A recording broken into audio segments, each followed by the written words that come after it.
Hi, I'm Edgar Martins. I'm a Portuguese artist living between the UK and Portugal, and I'm the author of the exhibition here at the Herbert Art Gallery and Museum. The project on show here at the Herbert Art Gallery and Museum is a project titled What Photography and Incarceration Have in Common with an Empty Vase. It's a multifaceted, fragmentary body of work developed over a period of 3 years with growing projects, inmates in the Midlands, as well as their families, and a myriad of other organizations and individuals such as charities, colleges, universities, youth centers, some of which associated with specific prisons, some not. I should say from the outset that although I visit inmates and their families regularly in prison, in their cells, during family days, during legal visits, I decided from the outset not to photograph inside the prison walls. So the project uses the social context of incarceration to really think about the philosophical concept of absence. In other words, how do we deal with the absence of a loved one brought on by enforced separation? From an ontological perspective, I was interested in questions like how do we represent a subject that eludes visualization, that is absent or hidden from view? In other words, how do you talk about incarceration without photographing inside the prison walls? Photography for so long has been defined in terms of the relationship it has with the subject it purports to represent. So what does it mean for photography if it doesn't identify with its subject but its absence? Can absence be a form of activation? Moreover, in an era of fake news, how can we best acknowledge the fictional and imaginative dimension of our relation to photographs? So the more you get to know the work, the more you become aware of this constant tension between revelation and concealment, revelation and obfuscation. So by giving a voice to inmates and their families in addressing prison as a set of social relations rather than a mere physical space, the work tries to rethink and counter the sort of narrative that is normally associated with incarceration, in which it usually revolves around themes of drugs, violence, criminality, race. Of course, there are images within the show that seemingly depict elements of violence, but all is not what it seems. So in addition to photographing inmates and their families, I also photographed people enacting their stories. And I employed this methodology so that the viewer is never really aware or doesn't always know who he or she's looking at in the photographs. And this was a way for me to be able to disrupt the power relations and the kind of voyeurism inherent in the consumption of this type of imagery. So needless to say, I went to great lengths to avoid images whose sole purpose, in my opinion, only serves to uphold the sort of dominant perceptions of or the kind of dominant ideology about crime and punishment. So I see these images as an act of resistance. They are a counterpoint to the role that documentary photography normally plays in these ethically charged environments. They seek the hidden narratives rather than the glaring truths. Many images talk of the situation of agency, of the difficulty of testifying at any precise moment in history, that images of the so-called other, or violence, and we can extend this to war, conflict, death, they raise a disconcerting paradox. They, I suppose, intensify a traumatic awareness of the subject, but at the same time, they have a pacifying effect, sort of alleviating the extent of the trauma. But despite this, I've come to believe that there is a place for photography in these ethically charged environments. The point at issue is, what role should it play and how should it operate? How can photographs reveal and resist at the same time? And I think it's for this reason that I no longer call these artworks photographs, but lithographs. So lithographs is a term that I've coined and which is obviously inspired in the Oulipo movement's lithogram.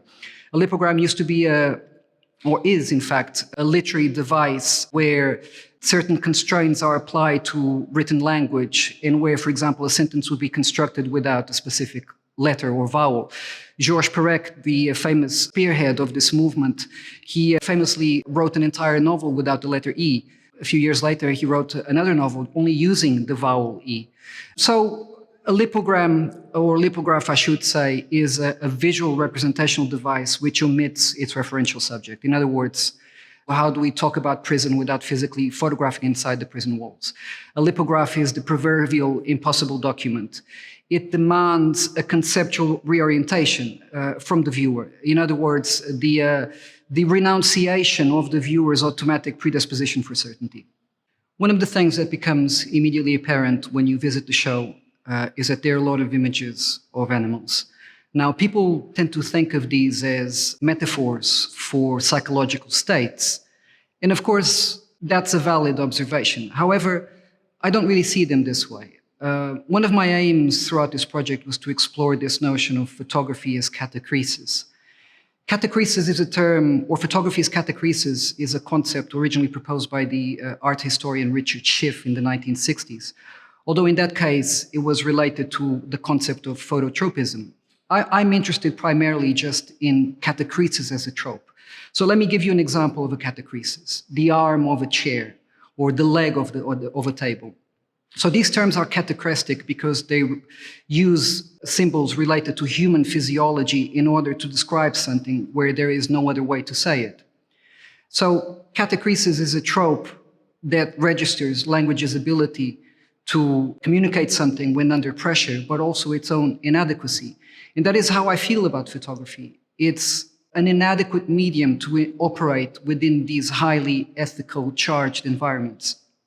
On one of my many visits to the prison, I came across an inmate with the darkest and dingiest cell I'd come across in my time there. And this inmate had been asking for 2 years to be moved to a different cell, but because he was very disruptive, the prison authorities were very reluctant to do this. So I suppose reluctant that he would spend the rest of his 10-year sentence in this dark and dingy cell, he took matters into his own hand. So he decided to ask his family to smuggle into the family days a blue felt tip pen. And this was so that he could actually paint his cell window a blue color, so the kind of sky blue that he no longer saw. And of course, the image behind the blue panel, which is applied on glass using a serigraphy process, is a photograph of the Everglades, which is where he last vacationed with his family before being incarcerated. This work is titled No Man is an Island. One day, I was invited in my hometown by one of the families I was working with to attend a psychoanalytic session being offered to one of their children. This clinic was part of a program launched by a local mental health charity that supported the relatives of prisoners struggling with the incarceration of their partners. So this artwork, which is titled No Man is an Island, is based on the observations I made from one of the psychoanalysis sessions I attended. The bird represents the father of the child in her dreams. The girl eating the bird represents the daughter appropriating the memory of her father. The mouth in psychoanalytic literature, of course, is often seen as an eye. So the mouth as an eye references the daughter constructing an identity for her father in his absence. In the 1960s, the Italian conceptual artist Piero Manzoni, he produced a piece called Artist's Breath. It comprised only of his breath in a balloon, which he then affixed to a plank of wood. Today, the balloon is deflated, although the piece continues to be sold in auctions.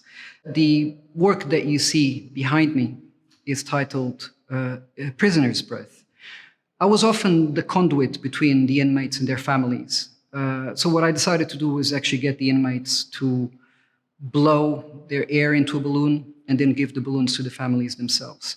So paradoxically, there's something interesting about the reversal journey of these balloons.